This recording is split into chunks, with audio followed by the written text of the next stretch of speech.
हाय, कैसे हैं आप लोग। आज चलिए जान लेते हैं कि उड़ीसा में जो कल चक्रवात आया था, तो चक्रवात कैसे उत्पन्न होता है, चक्रवात कितने प्रकार के होते हैं। चलिए आज जान लेते हैं। चक्रवात एक्चुअली दो प्रकार के होते हैं, एक उष्णकटिबंधीय चक्रवात, एक शीतोष्ण कटिबंधीय चक्रवात। तो उष्णकटिबंधीय चक्रवात जून से लेके अक्टूबर माह के बीच में उत्पन्न होता है, और शीतोष्ण कटिबंधीय चक्रवात होता है ना, ये अक्टूबर से लेके दिसंबर तक होता है, या जनवरी तक कभी कभी देखने को मिल जाता है। एक कड़ा ले लीजिएगा या किसी महिला का चूड़ी, तो उसके बीच से जो देखेंगे ना, एक इक्वेटर होता है, यानी कोई कोई डोल्ड्रम बोलता है, कोई इक्वेटर, कोई हिंदी में उसको बोला जाता है भूमध्य रेखा। तो 5 डिग्री से लेके और 8 डिग्री के बीच में क्या होता है ना, चक्रवात उत्पन्न ही नहीं होता है। क्यों? क्योंकि वहाँ वो कोरियालिस बल का क्या होता है, अभाव होता है, वहाँ कोरियालिस बल आता ही नहीं है।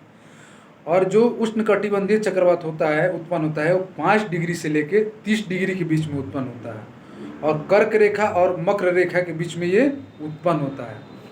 उष्णकटिबंधीय चक्रवात उत्पन्न होता है तो 27 डिग्री सेल्सियस तापमान होना चाहिए, कोरियालिस बल होता है, और गर्म हवा और नमी हवा, नम जो है जहाँ देखे ना एकदम बहुत गर्म होता है, और ठंडी हवा जैसे मिक्स होती है ना, तो उसको ऊर्जा मिल जाती है।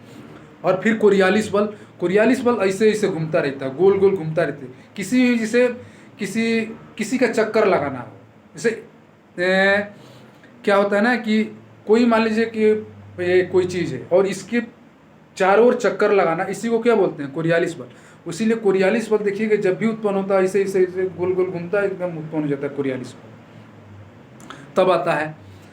कोरियालिस बल जब भी रहेगा तभी चक्रवात उत्पन्न होता है। पूछ देता है कोरियालिस बल कहाँ कहाँ नहीं, कोरियालिस बल कहाँ पे नहीं होता। कोरियालिस बल 5 डिग्री से लेके 8 डिग्री के बीच में क्या होता है, एकदम बिल्कुल नहीं होता। इसीलिए यहाँ पे वर्षा क्या होती है, होता ही नहीं है।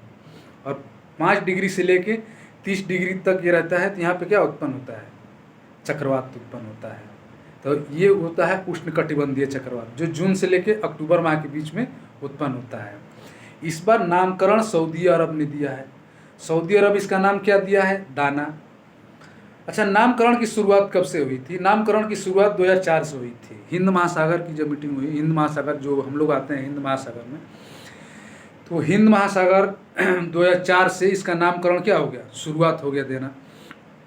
तो अलग अलग देश, कभी देखिए बांग्लादेश नाम देता है, कोई इस बार सऊदी अरब दे दिया, दाना दे दिया, कभी भारत देता है।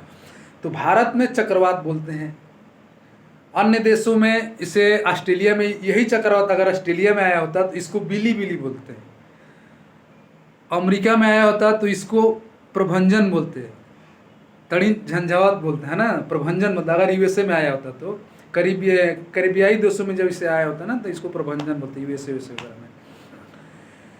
तो ये होता है। और ये देखिए, अब इस पर कभी पूछ देगा ना एग्जाम में कि किस तरफ, अब पूछेगा कि अब ये तो सभी लोग मालूम हो गया कि मतलब कैसे उत्पन्न होता है। ये पूछ देगा कि उड़ीसा में कौन कौन से 2 राष्ट्रीय उद्यान हैं, जिसको मालूम होगा हमको कमेंट में करके बताएगा कि कौन कौन से उड़ीसा में जो 2 राष्ट्रीय उद्यान है, उसका नाम हमको कमेंट में करके बताइए। तो इस तरह चक्रवात उत्पन्न होते हैं। चक्रवात जब भी उत्पन्न होगा ना, गर्म हवा और नमी को क्या करता है, लेके आता है, तभी चक्रवात उत्पन्न होता है।